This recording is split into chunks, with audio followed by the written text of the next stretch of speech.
Bonsoir à tous. À la une de ce journal, une montagne d'irrégularités observées durant le scrutin présidentiel présenté lors de l'audience publique relative au contentieux post-électoral. Une audience qui a duré près de 9 heures pour ce premier jour d'ouverture de ce contentieux électoral. Vous suivrez dans ce journal cette croisade des arguments juridiques entre avocats chevronnés et membres du Conseil constitutionnel. Vous suivrez comment ce Conseil constitutionnel a rejeté les demandes de récusation formulées par les équipes de Maurice Kamto. Nous en parlerons en ouverture de ce journal.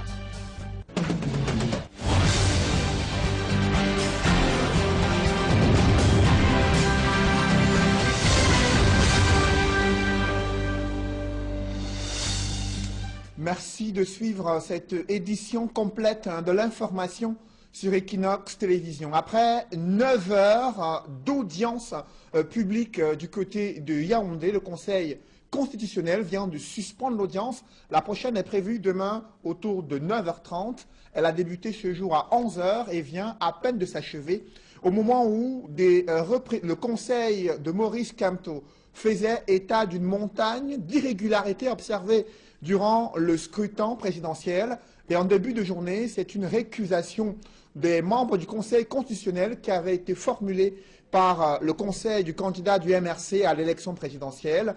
Et le président du Conseil constitutionnel et les différents membres de cette auguste institution ont rejeté cette demande de récusation pour défaut de qualité. Des précisions dans ce reportage que signent Emmanuel Diop et Guy Zogo. Voici à nouveau le Conseil constitutionnel au cœur de toutes les attentions. Pour sa deuxième sortie en matière électorale, l'enjeu est d'une importance certaine. En effet, l'élection présidentielle du 7 octobre dernier a viré en une bataille post-électorale où deux des principaux candidats de l'opposition, en l'occurrence le professeur Maurice Kamto du MRC et Cabral Libi de Univers, estiment avoir remporté chacun le scrutin. Tandis qu'en face, le pouvoir énonce que Paul Biya n'a pas pu perdre cette élection. Dès lors, il incombe au juge électoral de départager les deux camps sans qu'aucune partie n'ait le sentiment d'avoir été flouée, cela en se fiant à la décision finale du Conseil constitutionnel.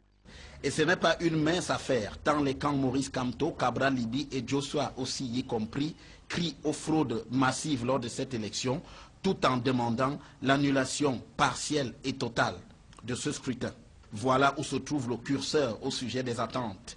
Et si le Conseil constitutionnel indique être à la hauteur de la tâche, reste que ceux à qui s'appliquent ces décisions en soient convaincus.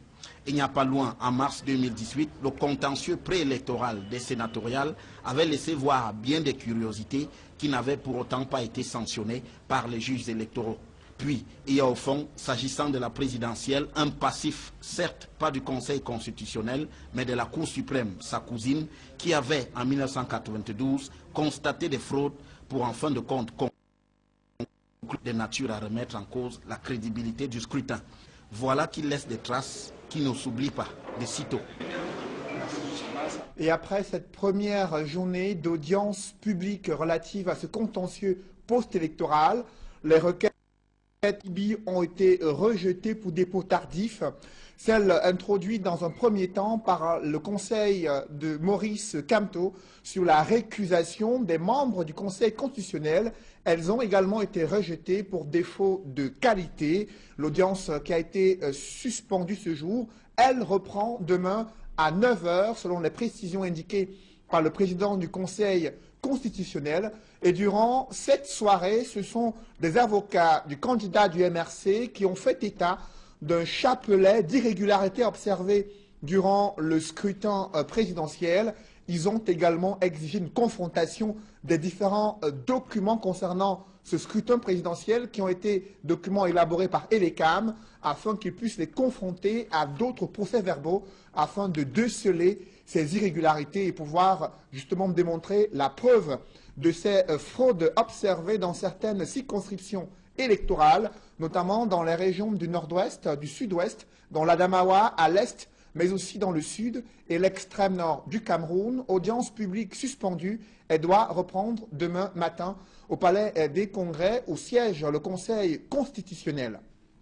Alors que le contentieux post-électoral est en cours, des cadres du SDF se déchirent au sujet d'une manifestation publique que compte organiser le député Jean-Michel Nitieux, le coordonnateur régional du SDF pour le littoral. Adolphe Lotine-Samé, coordonnateur départemental, s'oppose à cette initiative et fait savoir qu'elle ne prend pas en compte le SDF, elle ne saurait être associée au principal parti de l'opposition et les différents observateurs, différentes parties prenantes de cette crise s'expriment dans ce reportage que signe Sylvestre Hippolyte Zangaou.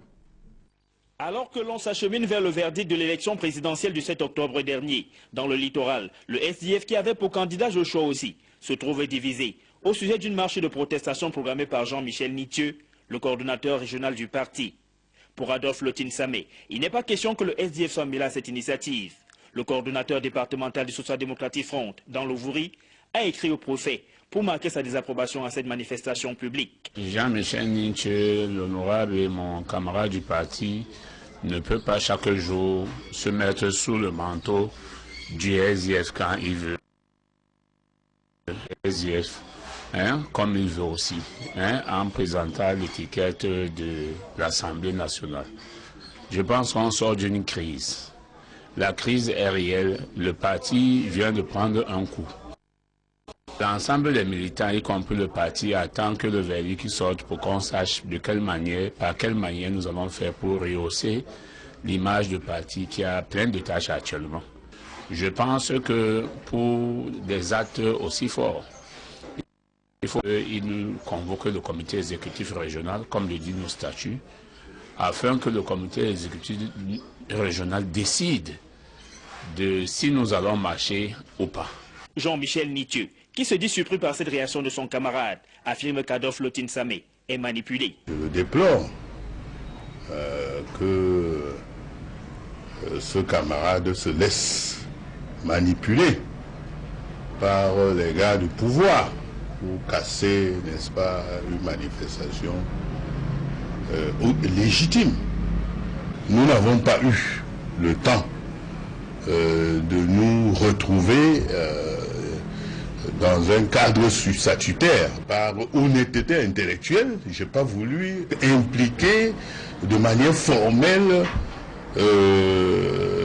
l'exécutif que je préside. Sa correspondance aurait dû m'être destinée au lieu de l'envoyer au préfet du Vouri. Bon, manifestement, il est instrumentalisé, il est manipulé. Le coordonnateur du SDF dans l'Ouvoury affirme avoir pris la décision d'écrire au préfet, en accord avec la hiérarchie du parti, et accuse Jean-Michel Nitieux d'œuvrer en faveur d'un autre parti politique qu'il souhaiterait intégrer. J'ai eu à appeler Joshua aussi, quand ce problème a surgi, pour lui donner mon avis sur ce que le désordre que c'est en train de créer au niveau des militants. Il faut rappeler que nous sommes les responsables de la base. Alors, Josh m'a demandé de laisser d'abord, il va appeler Nitieux même, et pourquoi pas appeler le responsable national, le chairman. Et devant témoin, avant de signer, j'ai rappelé Josh, qui était dans l'avion. Il me disait qu'il entrait dans l'avion dans quelques minutes et qui m'a répondu à ce que l'action était bonne. Il me donne cutus de stopper ce qui est en train de se passer. Quand l'élection est finie et que Jean-Michel Nitieux a vu le score que nous avons enregistré, il est parti rejoindre Camto. Parti du SDF, Jean-Michel Nitieux botte en touche et promet que cette affaire sera réglée en interne. Oui, mais la hiérarchie du parti, c'est moi sa hiérarchie. Bon, en tout cas, c'est une affaire qui va être traitée en interne. C'est pas dans les habitudes de mon parti, le SDF, qui est un parti, qui est un front, qui est un parti de lutte, qui a les manifestations dans son ADN. C'est pas dans ses habitudes d'interdire une manifestation publique. Je rappelle que un parti politique, c'est pas une prison et qu'on peut le quitter de manière extrêmement simple. Donc ce camarade me fait des procès d'intention Je suis un combattant de la liberté qui ne quitte pas un ami en difficulté. Je suis et je reste militant du SDF. Ceci ne m'empêche pas d'exprimer une solidarité à un parti d'opposition, quel qu'il soit. Est-ce une longue saison qui s'ouvre au SDF? Les prochains rendez-vous du parti permettront de savoir ce qu'il en est. Vous l'avez peut-être observé, plus de la moitié des Camerounais mangent de manière déséquilibrée avec un goût prononcé pour les aliments qui disposent de matières grasses et une consommation excessive des boissons alcoolisées, toute chose qui expose les Camerounais au risque élevé de maladies cardiovasculaires. Le constat est fait à l'occasion de la Journée mondiale de l'alimentation. Reportage Mathilda Kemazou et Jean-Paul Chouniat. Au Cameroun, plus de la moitié de la population accorde très peu d'attention et d'importance à ce qu'elle mange au quotidien, avec comme résultante des repas très déséquilibrés. Beaucoup de graisse dans l'alimentation camerounaise à l'heure actuelle et beaucoup de sel aussi. Le pain semble être abusé et les boissons sucrées, ça va vraiment de manière galopante dans la consommation des Camerounais à l'heure actuelle.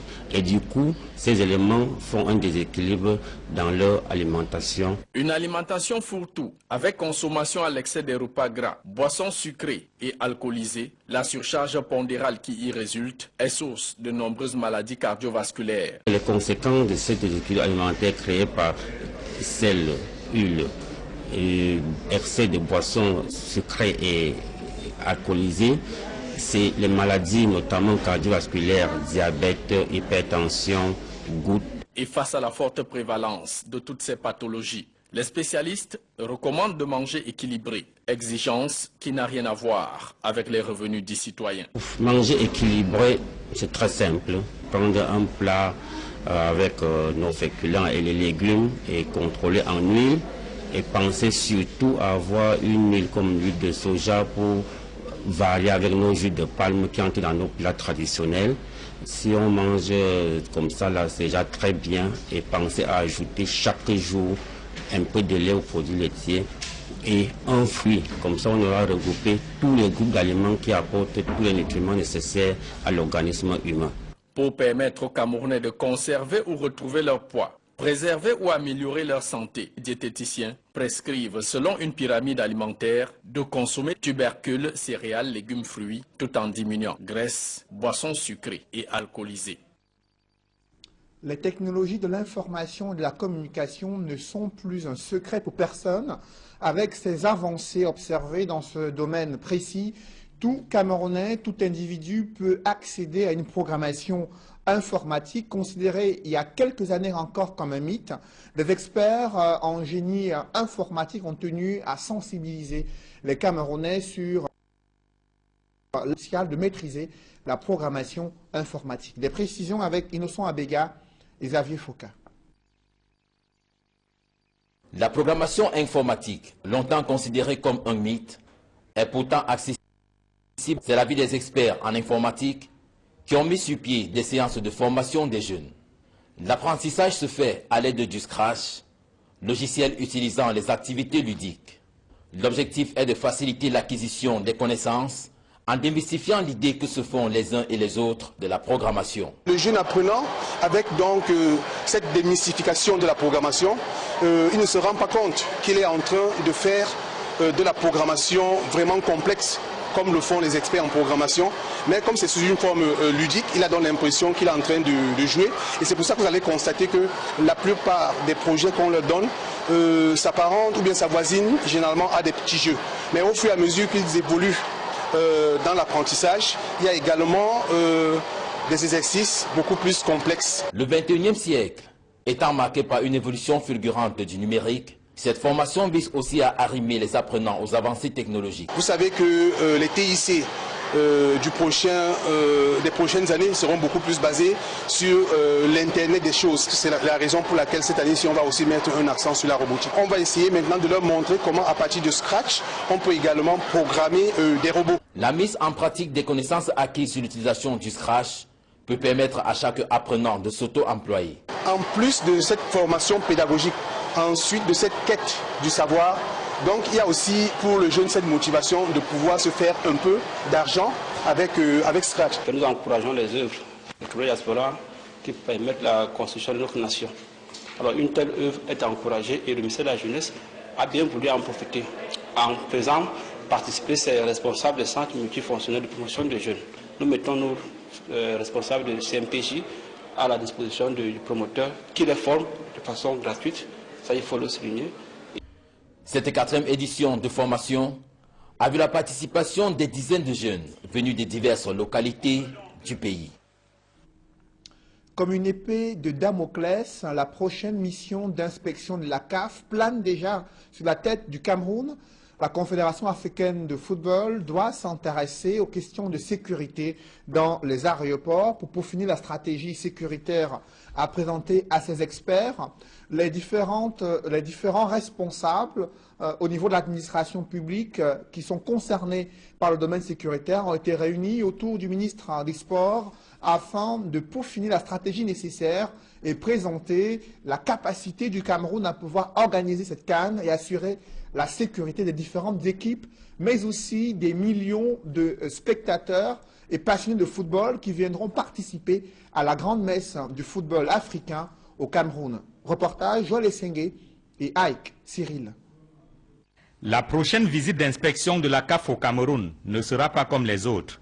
Du 27 octobre au 1er novembre 2018, la Confédération africaine de football va s'intéresser spécifiquement aux questions de sécurité. La sécurité est un sujet complexe, important et délicat qui relève de la compétence des administrations techniques en charge de la défense et du maintien de l'ordre. La condition sécurité mise en place au sein du COCAM joue le rôle d'interface et d'intermédiation entre tous les acteurs concernés et complète par ses contributions techniques diverses les exigences du cahier de charge de la CAF. La sécurité constitue donc l'un des principaux centres d'intérêt de la CAN 2019. La CAF y attache du prix. Elle exige d'ailleurs du Cameroun, avant le début de la compétition, un plan détaillé des mesures prises pour assurer la sécurité des personnes et des biens. Au plus tard, 6 mois avant le match d'ouverture, l'association organisatrice et les autorités administratives compétentes établiront par écrit un plan de sécurité détaillé pour tous les aéroports, gares et lieux de même type, ainsi que pour les sites. En attendant l'arrivée des inspecteurs de la Confédération africaine de football, le Cameroun prépare sa stratégie sécuritaire. Les représentants des institutions chargées de la sécurité nationale étaient réunis autour du ministre des Sports et de l'Éducation physique à Yaoundé. Messieurs les représentants des institutions chargées de la sécurité nationale, vous êtes donc au centre du programme de cette mission de la CAF. Notre réunion, en réalité, devrait permettre une répartition rigoureuse des tâches dans les domaines de compétences qui vous incombent et les champs d'intervention qui vont concerner le COCAM. Des pistes de réflexion ont été élaborées pour servir de base de travail. D'autant que l'accord cadre avec la Confédération africaine de football précise que c'est au pays hôte que revient la charge d'assurer la sécurité pendant la compétition. Toujours en football, une crise perdure à la Fédération camerounaise de football. L'association des clubs amateurs de football, avec sa tête de proue, Abdourahmane Amadou, compte attaquer les statuts nouvellement adoptés de la FECAFOOT. Il dénonce plusieurs irrégularités ayant entaché l'Assemblée générale extraordinaire du 10 octobre dernier. Des précisions avec Joël Essengue et Ike Cyril. C'est un ultimatum que donnent les clubs amateurs au président du comité de normalisation de la Fédération camerounaise de football. 2 semaines. Voilà. 2 semaines étaient suffisantes pour qu'on arrive à bout de l'exercice. Donner quelques jours aux membres de l'AG, le temps qu'ils entrent au fond des textes qui sont soumis à leur approbation et qu'ils viennent se prononcer en toute liberté. À peine adoptés, les nouveaux statuts de la FECAFOOT font déjà problème. L'association des clubs de football amateurs du Cameroun promet de saisir les tribunaux pour contester leur validation. Nous avons obtenu un certain nombre d'éléments sonores qui prouvent qu'il y a eu des achats de voix et des tentatives d'achat de voix. Nous avons en notre possession des éléments qui peuvent humilier certaines personnes qui peuvent humilier notre pays, nous nous sommes engagés de les utiliser uniquement devant les juridictions. Sur les raisons de cet autre mécontentement, les clubs amateurs citent les irrégularités ayant entaché l'adoption des textes, à commencer par le mode de convocation des délégués de l'Assemblée générale. Nous n'avons pas compris pourquoi certains membres de droit de cette Assemblée ont été écartés avant même que l'Assemblée ne se retrouve. 25 personnes environ ont reçu leur texte dans la salle, à l'arrivée. On a voulu qu'ils adoptent des textes qu'ils n'ont pas lus. La majorité de 2/3 n'a pas été respectée. Quel est l'intérêt du comité de normalisation de donner de l'argent aux gens pour qu'on vote les textes comme tels qu'ils sont? Selon la CEFAC, la majorité des 2/3 requises pour l'adoption des textes n'a pas été obtenue. L'association qui promet de saisir les tribunaux dénonce également l'achat des votes, les agressions, parfois même physiques, de certains délégués, entre autres. Comme pour dire que la fin de la crise à la FECAFOOT n'est pas pour demain. Un public reportage dans ce journal. Le laboratoire Biopharma lance une nouvelle campagne baptisée Main propre avec Bactol dans les hôpitaux publics. Il s'agit de sensibiliser les patients, mais aussi le personnel médical sur l'utilisation de Bactol, savon antibactérien et un gel désinfectant. Reportage. Le laboratoire Biopharma, avec son gel désinfectant hydroalcoolique et son savon antibactérien Bactol, ont entamé une nouvelle campagne dite Main propre avec Bactol. Depuis hier le 15 octobre, nous sommes en train de célébrer la journée mondiale du lavage des mains et une bonne occasion que les laboratoires Biopharma ont pu saisir avec notre nouvelle gamme antiseptique Bactol. Bactol qui est notre partenaire de santé au quotidien. Pour cette nouvelle saison, Bactol a visé les hôpitaux afin de toucher les patients et le personnel hospitalier. C'est simplement parce que nous savons que ces personnes-là sont en contact chaque jour avec des bactéries. Voilà la raison pour laquelle les laboratoires Biopharma ont jugé accompagner ce personnel pour les garder en bonne santé avec l'utilisation de notre antiseptique Bactol et son gel hydroalcoolique. L'hôpital du district de Deido a été choisi pour accueillir le lancement de cette campagne Main propre avec Bactol. Les femmes enceintes, les mères d'enfants ont assisté à la démonstration du lavage des mains dont l'objectif est de remodeler la pensée selon laquelle la saleté ne tue pas l'homme noir. S'en est suivi une phase de questions-réponses, au cours de laquelle chaque bonne réponse a donné droit à un lot offert par Bactol.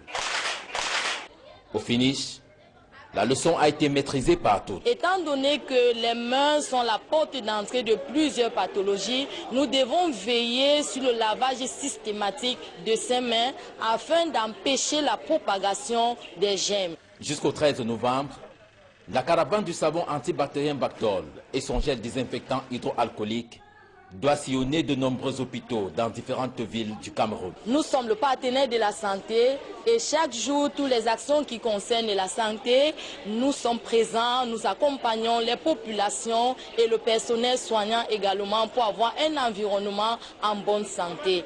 Avec Bactol, nous disons adieu aux microbes. Avec Bactol, nous célébrons le lavage systématique des mains pour une population saine. Mesdames, Messieurs, c'est la fin de ce journal. Merci de l'avoir suivi. Juste après cette édition de 20 h, retrouvez l'émission Parole de femmes présentée par Juling et Nyondé sur Equinox Télévision. Je vous souhaite une bonne soirée sur cette même antenne.